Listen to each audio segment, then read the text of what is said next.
안녕하십니까. 오랜만에 돌아왔습니다. 그것이 알고 싶다의 김우태입니다. 저번 다윗과 골리앗의 이야기에 이어서 그것이 알고 싶다 시리즈 제2탄 성막 이야기를 다뤄보고자 합니다. 오늘 여러분이 듣게 되실 이야기는 성경을 근거로 하고 있으며 역사적인 사실과 수학적 근거가 뒷받침되었음을 미리 알려드립니다. 이 이야기를 나누기 위해서는 먼저 성막에 대한 기초적인 이해가 필요합니다. 성막은 광야 생활부터 솔로몬 시대 성전이 완성되기까지 이스라엘 백성이 하나님께 제사를 드리던 장소를 뜻합니다. 놀라운 것은 이 성막의 이야기가 출애굽기의 절반가량을 차지하고 있다는 것입니다. 많은 부분을 차지하고 있다는 것은 그만큼 중요하다는 것을 의미합니다. 그러나 아무리 중요하다고 해도 성막이 아닌 교회에서 예배를 드리는 우리에게 필요한 말씀일까? 라는 의문이 드는 것도 사실입니다. 과연 하나님은 이 성막의 이야기를 통해서 우리에게 무슨 메시지를 전하고 싶으신 것일까요? 그래서 오늘은 성막의 건축 과정과 그 과정에 쓰여진 물자 목록을 통해서 그 메시지를 찾아보려고 합니다. 하나님께서 제사를 드리던 장소, 성막은 어떠한 모습을 갖추고 있었을까요? 사실 성막의 재료와 크기, 색상, 구조 등은 직접 보지 않고서는 쉽게 상상하기가 어렵습니다. 다만 하나님께 제사를 드리는 장소이니 잘 꾸며져 있지 않을까라고 생각하는 정도입니다. 게다가 출애굽기 25장 8에서 9절을 보면 성막이 하나님의 설계대로 지어졌음을 알 수가 있습니다. 우리는 이 구절을 통해서 완전하신 하나님의 설계로 지어진 성막의 모습도 당연히 완벽하지 않을까라는 생각 또한 할 수가 있습니다. 그뿐만이 아닙니다. 출애굽기 35장에 보면 성막 건축의 일꾼들이 하나님의 영이 충만하고 지혜와 총명, 지식으로 여러 가지 일들을 했다고 나오고 있습니다.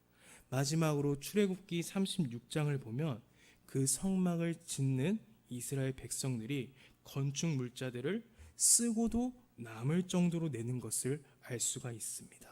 즉, 성막의 건축 과정이 설계부터 시작을 해서 실행한 일꾼들과 물자까지 완벽한 삼박자를 이루고 있다는 것을 알 수가 있습니다. 과연 이러한 완벽한 삼박자 속에서 만들어진 성막의 모습은 어떠했을까요? 한번 다 같이 보도록 하겠습니다.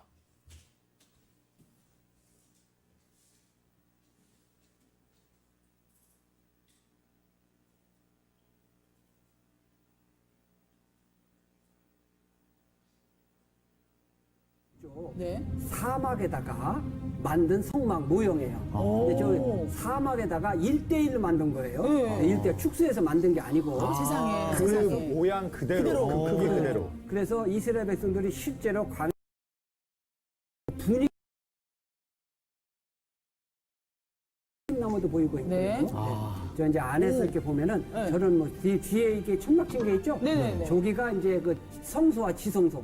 지금 저 보이는 것은 바깥에 이 제단 뿔, 번제단 뿔. 일단은 보세요. 번제단 뿔이에요. 세상에. 이거 저 제머리. 그리고 성소 아까 성소 안에 들어가면 네네. 저 앞에가 지금 이제 저 성소인데 성소에 있는 오른쪽에 떡상이에요. 진설병상. 6개씩 두 줄로 돼 있어요. 아, 6개. 6개씩 두 줄로 돼 있고 아주 맛있는 물 담는 것도 있고요. 네. 그대로. 예, 저게 이제 6개씩이고 그다음에 왼쪽에는 등대예요, 등대. 네. 이 7가지 목축대. 가지. 네. 7가지 가지가 네. 아몬드 나무예요. 살구나 한국 성경에는 살구나무를 했는데 아몬드 나무 모습으로 그 모습으로 이렇게 조각을 해놨어요. 저기다 이제 불을 밝히는 거죠. 어려우니. 그러면 저거는 이제 분향단.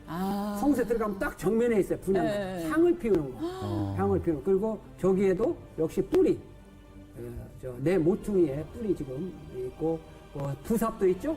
향이니까 그 숯이나 재. 네. 그다음에 이제 그 안에다가 이제 대제사장의 모습. 의상을 저렇게 네, 입으신 거죠? 의상을 했어요. 어머나. 대제사장의 모습인데 저 가슴에는 12보석, 오. 12지파를 상징하는 12보석, 흉패에다가 이렇게 매달은 모습을 보고 있어요. 예. 저기가 그리고 이제 사실은 대제사장만 들어갈 수 있는 데 아니었나요, 저기? 예, 지성소는. 지성소는 1년에 딱 한 번 그것도. 예. 지성소만 들어갈 수 있는 거고요. 그다음에 이제 머리에는 두건을 썼어요. 그러니까 거룩한 하나님 앞에 하는 의식. 그러면 저기서 지성소에서 이제 저기 지성소로 들어가는 거예요. 아, 성소에서 지성소로. 예, 저건 아무나 들어가면 죽어요. 그럼 목사님 지금 들어가시는 거 아니세요? 그래서 들어가면 죽죠. 아, 의상을 입으셔야죠. 아, 근데 죽는데 예. 안 죽도록 예. 예수님께서 십자가에 돌아가신 거예요. 그래서 지금 저기에 그 성 가운데 보면 그 성서 지성도 지금 저 커튼을 열고 들어가잖아요. 저 커튼이 예수님의 육신이에요. 세상에. 예수님의 저 육신을 십자가에 돌아가심으로 말하며 저 커튼을 찢어버렸어요. 그렇죠. 그러니까 우리도 들어가도 되는 거예요. 우리도 안 죽는 거예요.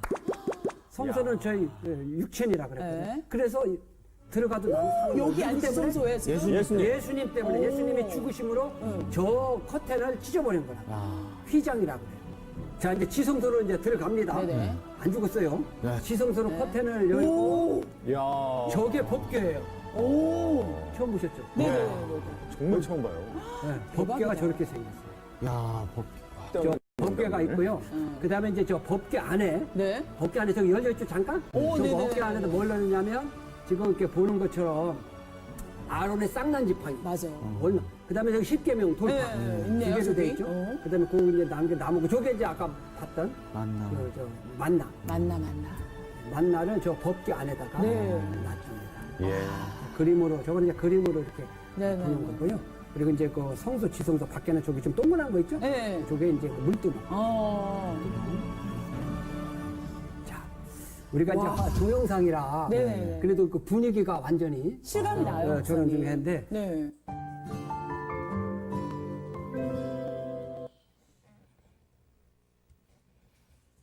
지금까지 우리가 이야기했던 성막의 이미지와 일치하신가요? 예상을 벗어나는 모습입니다. 설계도, 일꾼도 과정을 지어진 성막이라고 보기에는 무언가 아쉬운 모습입니다.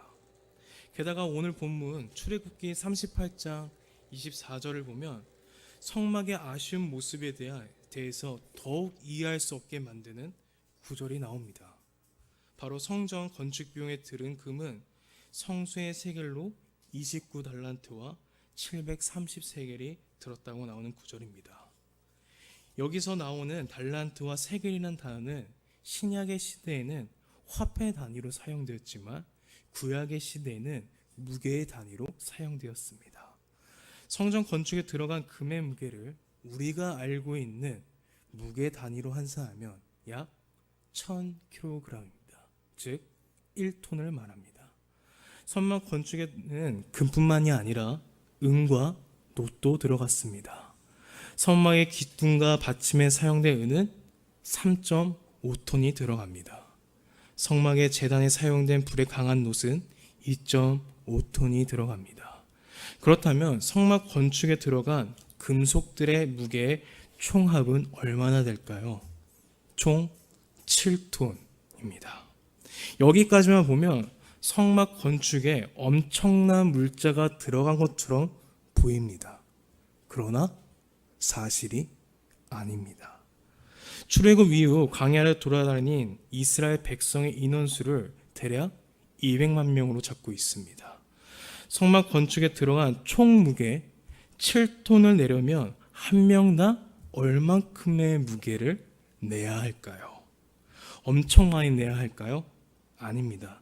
한 사람당 3.4g의 무게만 내면 7톤을 모을 수가 있습니다.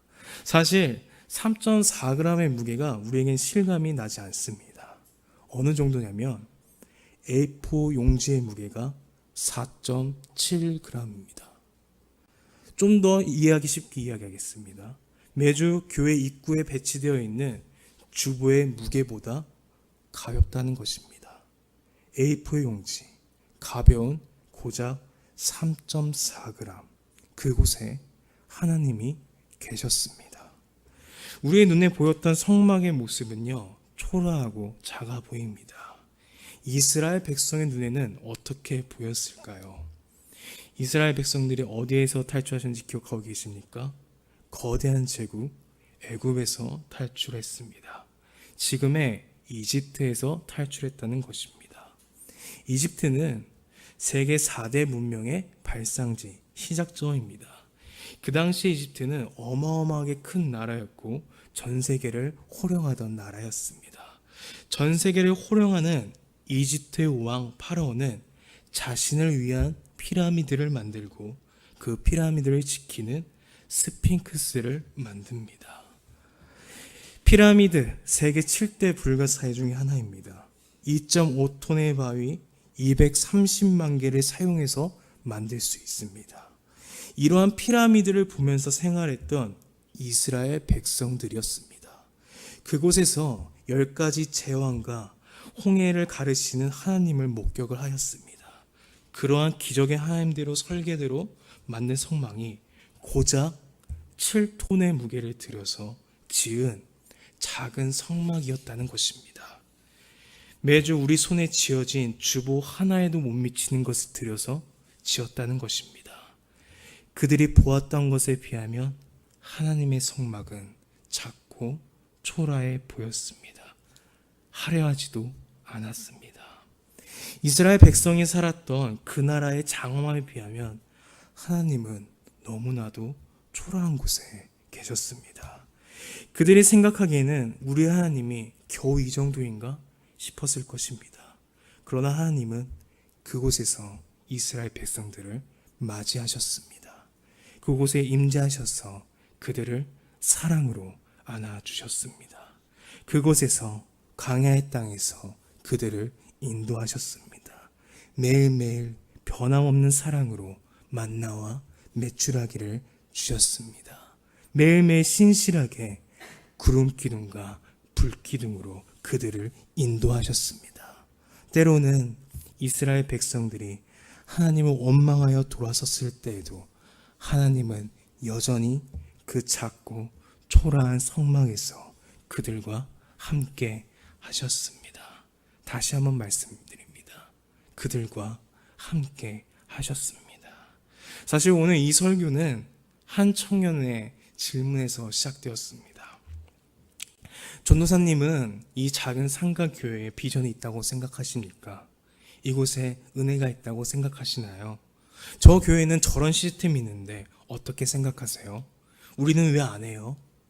그렇습니다.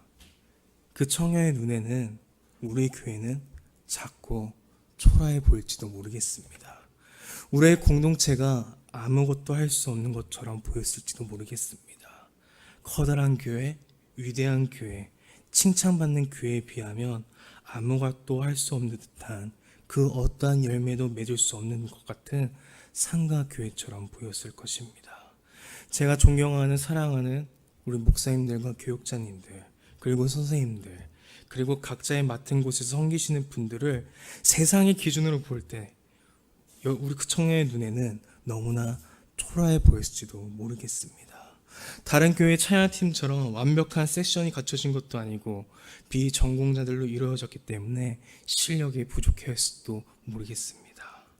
그러나 하나님은 이스라엘의 작고 초라한 성막에 함께 하신 것처럼 우리의 교회에도 함께하고 계십니다. 우리의 교육자님들과 우리의 선생님들과 함께 하십니다. 우리의 예배에 함께하고 계신다는 것입니다.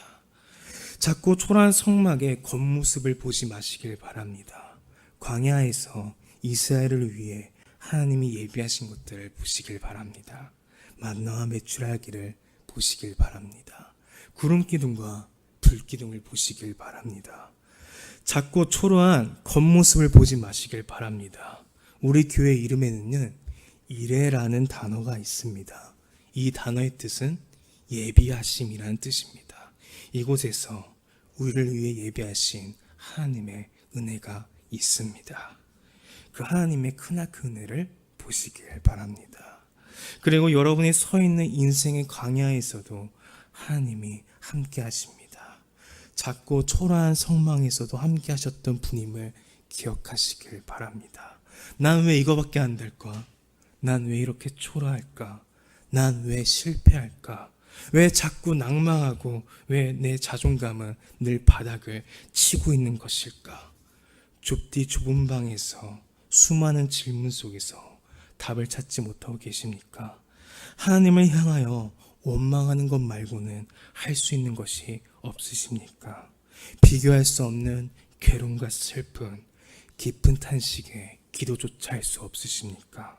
약하고 연약한 내가 할 수 있는 것이 아무것도 없다고 생각하십니까? 혹시 지금 원통하고 억울한 상황에 놓여져 있습니까?